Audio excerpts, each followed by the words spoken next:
Conscious info. I can see it right in front of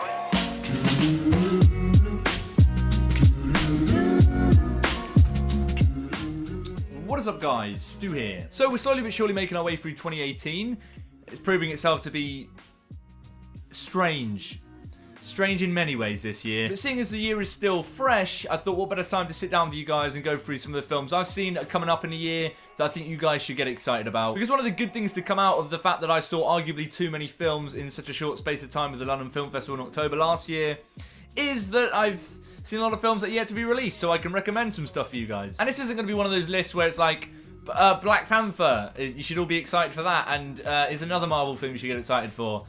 Those are films that I'm excited for, and I'm sure are going to be great, but there's not really a huge amount I can add to those anticipated films of 2018 lists that hasn't already been said by literally every other YouTuber on here. So these are 5 recommendations for you guys for films you might not have necessarily heard of. If you have, even better, but they're coming out over here in the UK in 2018. Some of these have already been released limited in the US. So let's kick off my 5 films to be looking forward to in 2018. There's no particular order to these. I'm not ranking these films for you guys. It's just 5 films I thought you should look forward to in the year. And we'll start off first with Sweet Country. So Sweet Country is the latest film from Warwick Thornton. I've not actually seen any of his previous work to this. He did a film called Samson and Delilah, which I know got a lot of praise when that was screened. But this one is released on the 9th of March over here in the UK, and it stars Sam Neill, Brian Brown, and a newcomer I've not seen before called Hamilton Morris. And this one's essentially an Australian western set in the 1920s about an Aboriginal farmhand who, out of self-defense, ends up shooting this white guy, and then there's this big manhunt to try and find him. And if you're a fan of the western genre, or just sort of slow-burning western films,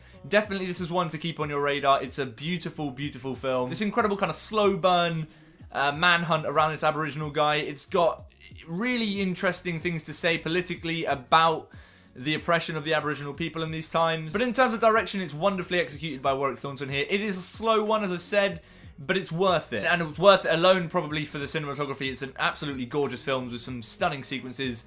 A really, really gorgeous look at the outback in this. The way that that's all shot is fantastic. But it also happens to build up to one of the more powerful endings I saw last year. I was really, really taken aback by this one. And it's the sort of ending which leaves you kind of thinking about the message of this film in current society today, which I think is wonderfully executed there. So yeah, Sweet Country is one to definitely look out for if that's the sort of thing you sound like you might be into. And next up is a film which I've already done a full review on from the film festival, so I'll try and keep it a little bit brief on here, but it's Beats Per Minute, which is a French drama directed by Robin Campillo, starring Adèle Haenel, Armand Valois, I think I'm saying it right, but I absolutely probably am not, and Nahuel Perez Biscayar. I can only apologise for butchering all your names. This was released on the 6th of April this year, and it's a story of these AIDS activists who are fighting to pressure the government on certain things surrounding the approach to AIDS. And it's also about their issues and the way that they're coming to terms with stuff that's happening within them as a group. And it's absolutely one of the more moving and powerful and impactful dramas I saw the last year. It is a long one. It comes in at about 2.5 hours. And it's quite draining on your emotions in that respect. But if you like films like that you can sit down, get into, and really feel for the characters and their situation, this one's absolutely going to be for you. I mean, the direction's handled really well from Robin Campillo. The way he creates this ensemble cast and these characters work really, really well together. But it's also a film which has got a lot of stuff to say about the topics that it's dealing with, and it never really feels too preachy in that respect. It says what it needs to say, and it definitely sticks with you and makes you think about that sort of thing. But as a drama, it absolutely works following these characters. I was absolutely in tears for like the final hour of this film, and it's one of those films which ends and the entire cinema is just deathly silent. Yeah, it's a really, really powerful film. I absolutely recommend checking it out if you're a fan of drama or French cinema. It's one of the best for a long time there. But now we're on to a film which I really wanted to do a full review on when I saw it, but I, for whatever reason, left a little bit too long, so I'm only just getting to talk about it now, which is killing me. But that film is Thoroughbreds, which is directed by Corey Finley. This is his first big feature debut, and it stars Anya Taylor-Joy, Olivia Cook, and Anton Yelchin in his final role before he sadly passed away, which still upsets me to this day. God, I love that man. But yeah, it's this dark thriller. I don't want to say dark comedy because it's not really a comedy, but it does have comedic stuff to it. It's essentially about these two teens that decide to hatch this plan to solve some of the problems that are plaguing them in their teen life. I don't want to go into too many details on that because I think it's probably better to go into this knowing as little as you can. But yeah, I was really, really blown away by this as a directorial debut. I think it's a very, very confident debut from Corey Finley. I love a good dark thriller that is so finely balancing the line between being tense and thrilling and being quite funny. It really does balance that perfectly, and that's a hard tone to nail. It's a sort of film which is quite contained in its location, its setting. It's essentially these two girls working out these plans, mostly in their houses. But it's absolutely thrilling from the get-go, and it's got fantastic central performances. Anya Taylor-Joy is the best we've seen her since The Witch, but I also really loved Olivia Cooke. I think she's a fantastic actress. And yeah, Anton Yelchin's not a huge role in the film, but it's his final one before he passed away. And he's incredible. It's just another reason why I'm sad that we lost him. If you like interestingly tackled dark thrillers that's not afraid to get twisted when it needs to, but is also littered with some really fun, well, not fun, but funny moments in there, I think you're really going to enjoy Thoroughbreds. Yeah, I'm really hoping this one does as well as it should do. I actually met and had a chat with Corey Finley after the screening he was at, and I was just like, people have to see this film. People are going to love it. So yeah, definitely go out and see it. It's out on the 6th of April here in the UK. But the next film I'm going to recommend for you guys this year is Redoubtable, which is directed by Michelle Hazanavicius. I have truly butchered that name, I'm so sorry. But it stars Louis Carrel and Stacey Martin. It's essentially this kind of biopic-ish look at Jean-Luc Godard, the acclaimed French director, and his relationship with Anne Wazowski.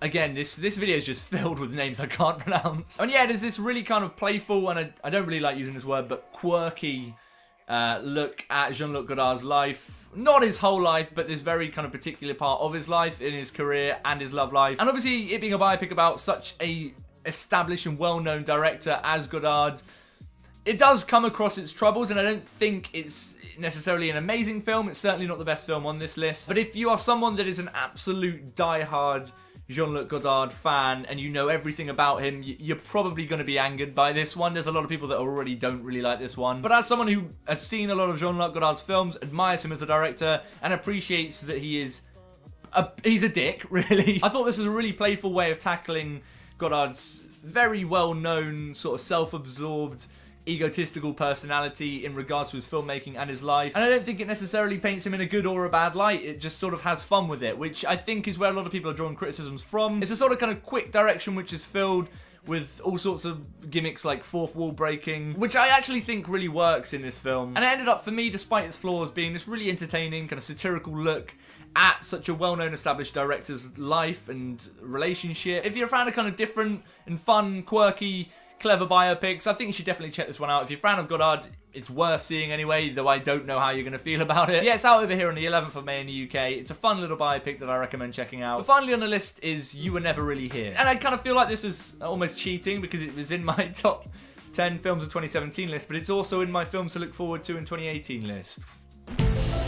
Don't ask me how that works, it just does. But yeah, it's directed by Lynn Ramsey, a fantastic director who brought us films like We Need to Talk About Kevin. And it stars Joaquin Phoenix as his war vet, who ends up taking on this challenge of trying to rescue this girl. That's all I'm going to say about it. And it's a very dark, gritty and interestingly executed thriller. I'm not going to say a huge amount about it because I have just said a huge amount about it in my top 10 of 2017 reviews. If you want to see some more thoughts about it, check out that video. It's in the description below. But yes, a short, effective thriller with a fantastic lead performance from Joaquin Phoenix. If you like him, check this one out. If you like Lynn Ramsey, absolutely check this one out. Yeah, I wholeheartedly recommend it. It's one of the best films I saw from the festival last year. But yeah, it's a very effective look at these kind of damaged characters, one to definitely keep on your radar. It's out over here in the UK on the 9th of March this year. So yeah, that's it. That's 5 films I wanted to get on your guys' radar. Not necessarily huge films coming out in a year, and they've also been released in various different places through film festivals on the past year, but they haven't been theatrically released over here in the UK yet. So yeah, if any of those sound like things you want to check out, let me know in the comments below. If you've seen them already as well, let me know your thoughts on those in the comments below. I tried to keep them quite varied from different genres, so there's something for everyone in there. And let me know if there's any films that I haven't mentioned in the list that you've seen that will be coming up in 2018 that you want to recommend to people. Have a little discussion down below in the comments. It'll be nice, tasty fun. As usual, if you like this video and you want to see me talk about more shit, please consider clicking subscribe or like. Really helps me out.